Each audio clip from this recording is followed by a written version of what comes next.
네, 지금 이 시각 개성공단에서는 8년 만에 당국회담이 진행되고 있습니다. 2007년 이후로 중단됐던 정례회담이 가동되는 만큼 양측의 팽팽한 기싸움이 예상되는데요.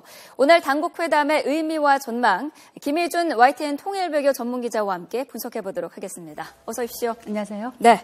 자, 조금 전에 10시 40분에 이제 회담이 시작됐다는 속보도 저희가 앞서서 전해드렸는데 먼저 오늘 남북 당국회담 어떤 의미가 있는 건지부터 짚어주시죠. 네, 박근혜 정부 들어서 이 당국회담이라는 이름을 걸고 남과 북이 회담이 열리는 것은 처음입니다. 네. 특히 이제 8.25 고위급 접촉의 합의에 그 의미를 되살려 간다는 그런 의미도 있습니다. 네. 물론 박근혜 정부 들어서 지난해 2월에 고위급 접촉이 열렸고요. 또 지난 8월에는 북한의 그 목함지뢰 도발과 대북 확성기 방송 중단 문제로 양측이 고위급 접촉, 특히 이제 2+2 회담을 접촉을 연 바가 있는데 네. 이번에는 그런 특별한 현안이 아니라 포괄적인 남북 간의 현안을 두고 회담을 한다는 그런 의미가 있습니다. 네. 따라서 이제 박근혜 정부와 또 김정은 체제 아래서 남과 북이 어떤 회담 정례화로 나갈 수 있는 그런 모멘텀을 마련할 수 있을지를 가늠해 보는 그런 자리라고 할 수가 있겠습니다. 네, 보통 이 남북회담을 앞두고는 그동안은 항상 이 수석 대표의 급을 두고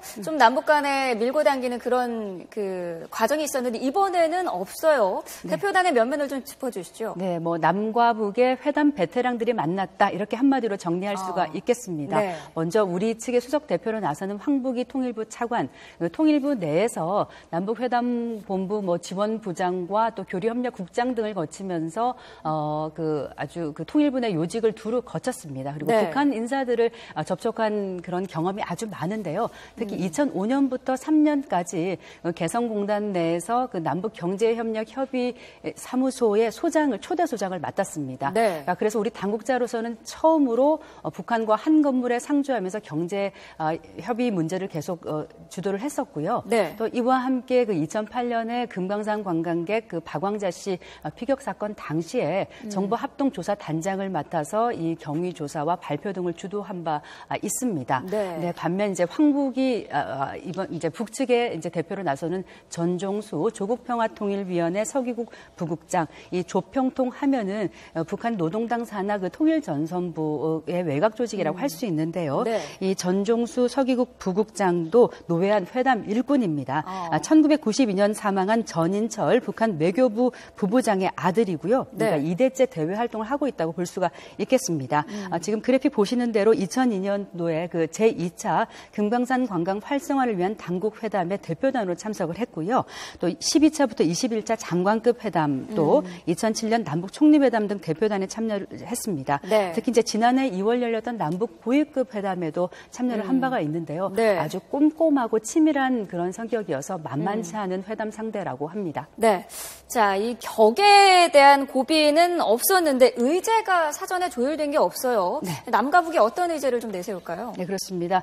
이번 그 지난달 26일 열렸던 실무 접촉에서 이번 차관급 회담을 진행하기로 하면서 의제는 정하지 않았습니다. 네. 양측이 이제 이번 회담에서 조금 전에 시작된 이번 회담에서 양측이 그 모두 발언을 통해서 서로가 중요하게 생각하는 그 의제들을 다 한 테이블에 올려놓고 본격적인 어떤 조율, 기싸움에 네. 들어갈 것으로 보이는데요. 무엇보다 우리 정부로서는 그 홍영표 통일부 장관이 밝혔듯이 이산가족 상봉 정례화와 이를 위한 뭐 전면적인 생사 확인을 내세울 것으로 보입니다. 네. 또 북측에서는 이와 함께 우리 측에서는 또 뭐 비무장지대의 생태공원이라던가 또 경원선 복원 등 이런 교류 협력 분야에 초점을 맞출 것으로 보이고요. 네. 북측은 반면 금강산 관광 재개의 가장 큰 목적이 있다고 볼 수가 있겠습니다. 네. 최근 그 당국 회담을 앞두고 북측은 각종 매체를 통해서 이 금강산 관광 홍보전을 이제 펼친 바가 있는데요. 네. 이렇게 북한이 금강산 관광에 이제 중요하게 생각하는 것은 내년 5월 제7차 당대회를 앞두고 어떤 과시적인 경제적 성과를 얻기 위해서 연 5천만 달러에도 이른다는 이런 관광 수입을 얻기 위해서는 금강산 관광 재개가 아주 절실한 시점이기 때문입니다. 네. 이와 함께 북한이 이제 오이사 조치 해제라던가 또 뭐 대북전단 살포, 또 한미연합훈련 중단 등 이런 문제들을 테이블에 올릴 가능성도 없지 않아서요. 네. 회담이 그렇게 쉽게 좀 조율되지는 않을 것으로도 볼 수가 있겠습니다. 네. 자, 그런데 오늘 이 회담을 앞두고 어제였나요? 북한 대표단 중에 한 명이었던 황철 부장이 네. 자, 오늘이었군요. 평양 방송에서 이산가족 상봉에 관한 언급을 했습니다. 아무래도 네. 좀 어느 정도 합의를 이뤄낼 수 있지 않을까라는 기대도 할 수 있을 것 같은데요. 네, 그 서로가 마찬가지인 상황입니다. 우리가 이산가족 상봉 정례화와 이제 전면적인 생사 확인을 얻으려면 네. 북측이 어느 정도 당근을 줘야 하는 상황이고요. 또 북측으로서도 이 금강산 관광 재개라는 큰 목적을 이루기 위해서는 우리가 원하는 것을 어느 정도 줘야 되는 상황이기 때문에 좀 양측의 어떤 빅딜 가능성을 점쳐 볼 수 있는데요. 네. 당장 서로가 서로 모두 양보를 하긴 힘든 상황입니다.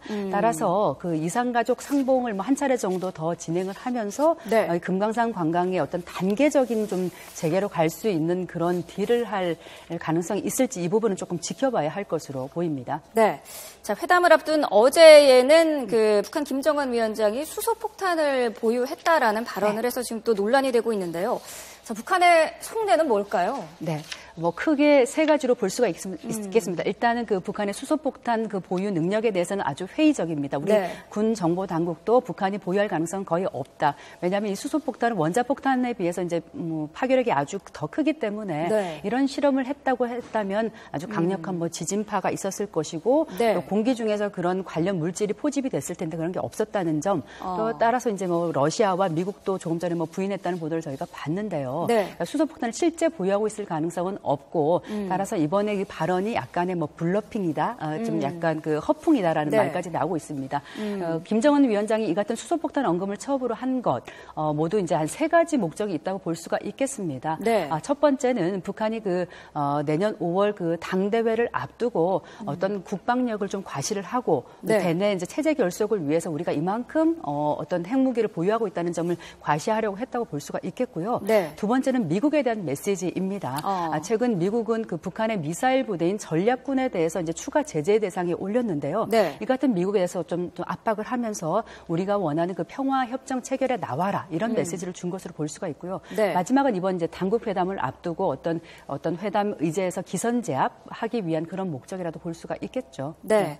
자, 이 수소폭탄과 관련해서 뭐 중국도 정세 완화에 도움이 되는 일을 하라 하면서 네. 이제 북한을 우회적으로 좀 비판을 그렇습니다. 하기도 했는데 네.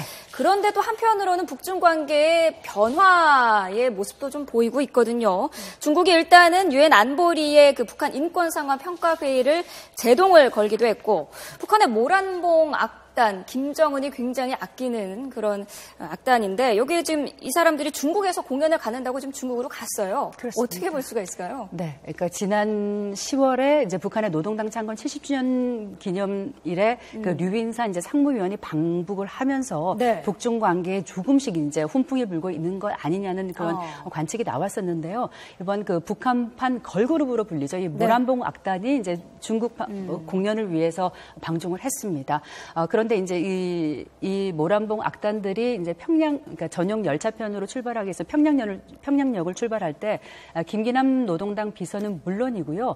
그동안 이제 좀 나타나지 않았던 류진진 그 중국 대사가 환송을 했습니다. 네. 류진진 대사는 지난 2개월 동안 거의 모습을 드러내지 않아서 뭐 잠적한 것 아니냐, 뭐 그렇게 행방이 좀 묘연을 했었는데요. 네. 이런 과정들을 보면은 그 2010년에 김정일 위원장이 전격 중국을 방문할 때와 되게 정황이 비슷합니다. 네. 당시 이제 김정일 위원장은 그 피바다 가극단 김정일 위원장이 아꼈던 그 피바다 가극단이 방중을 했고 네. 또 그에 앞서서 일주일 동안 당시 이제 중국 대사가 잠적을 했던 적이 있거든요. 네. 따라서 이번에 이 같은 정황을 보면은 어떤 김정은 제1위원장의 어떤 중국 방문을 위한 사전 정지 작업이 이루어지고 있는 것 아니냐는 관측이 나오고 있습니다. 특히 네. 이제 북한 입장에서는 말씀드렸듯이 내년 5월 제7차 당대회를 앞두고 어떤 그 혈맹 관계인 중국과의 어떤 관계 개선, 대외 관계에 있어서 관계 개선을 좀 과시해야 하는 면에서 네. 김정은 제1위원장의 그 방중을 시도하지 않는다면 더 이상하다 이런 말까지 나오고 있는 상황입니다. 네. 따라서 이제 이번 그 모란봉 악단의 방중을 계기로 해서 김정은 위원장의 방중으로까지 이어질지 좀 지켜봐야 할 것 같고요. 네. 다만 중국 입장에서는 북한의 제3차 핵실험 이후에 이제 북한이 어떤 핵 비핵화에 대한 좀 그 성의 있는 조치를 보이지 않으면 당장 북중 관계 개선이 좀 나서기 힘들다는 관측도 있어서요. 향후 행보를 좀 더 지켜봐야 할 것으로 보입니다. 네. 자, 그러면 자, 지금 현 정부 들어서 첫 당국 회담이 진행되고 있는데요. 네. 자, 지금 11시 10분 10분에 당국 회담이 오전 회의는 종료가 됐다라는 소식이 들어와 있습니다. 30분 만에 이제 종료가 된 건데 보통 이렇게 짧게 하는 건가요? 아니면은 뭔가 좀 삐걱거리는 게 있다라고 보면 될까요? 제가 볼 때는 일단 첫 회담에서 아마 모두 발언을 통해서 양측이 원하는 말을 다 했을 것으로 보입니다. 네. 의제를 다 이제 내세웠기 때문에 여기서 이제 협의를 바로 이어가기보다는 각자 개성에서 이제 서울과 평양으로 연결되는 한 라인을 통해서 네. 본부와의 이제 훈령을 받으면서 이제 추후 회담에 어떻게 임할 것인지 하는 전략을 짜고 있을 것으로 보이고요. 네. 잠시 뒤 제가 볼 때는 뭐 잠시 뒤 더 만난다기보다는 일단은 오후 점심 식사를 한 다음에 오후 회담을 통해서 뭐 수석 대표 간 접촉이라던가 다시 전체 회의를 연다든가 통해서 네. 이제 이 각종 의제들에 대한 본격적인 좀 조율에 들어간다고 볼 수가 있겠습니다. 네, 자 북측에서는 남북이 만나서 오랜만에 풀어가자라는 얘기도 했다고 하는데 아무래도 좀 좋은 분위기로 지금 진행이 되고 있는 것 같죠? 양측이 이제 장관급 회담이 아닌 차관급 회담으로 좀 격을 낮춰서 이번 회담을 시작한 것, 어쨌든 남과 북 모두 이제 대화의 모멘텀을 이어가겠다는 그런 의지가 있다고 볼 수가 있겠거든요. 그래서 북측도 이런 뭐 좋은 좀 메시지로 항상 하는 말이지만 좋은 말로서 이제 분위기를 좋게 유도하면서 이번 회담을 시작했다고 볼 수 있고요. 또 이제 박근혜 정부 입장에서는 이제 내년이면 집권 4년 차에 들어가고 이제 뭔가 남북 관계에서 분명히 성과를 내야 된다는 그런 좀 그런 상황이고요. 북측 입장에서도 당대회를 앞두고 어떤 그 대외 관계에 있어서 개선 또 경제적인 부분에 있어서 성과를 과시해야 되기 때문에 이번 회담에서 판을 깨기보다는 어떻게든 좀 회담을 이어가려는 쪽으로 이어가는 쪽으로 양측이 좀 협의해 갈 것으로 보입니다. 네, 자 일단 오전 회담은 30분 만에 끝이 났습니다만 분위기는 좋은 것 같습니다. 자, 남북 당국 회담 관련된 속보는 들어온 대로 계속해서 전해드리도록 하겠습니다. 오늘 말씀 여기까지 듣겠습니다. 고맙습니다. 감사합니다.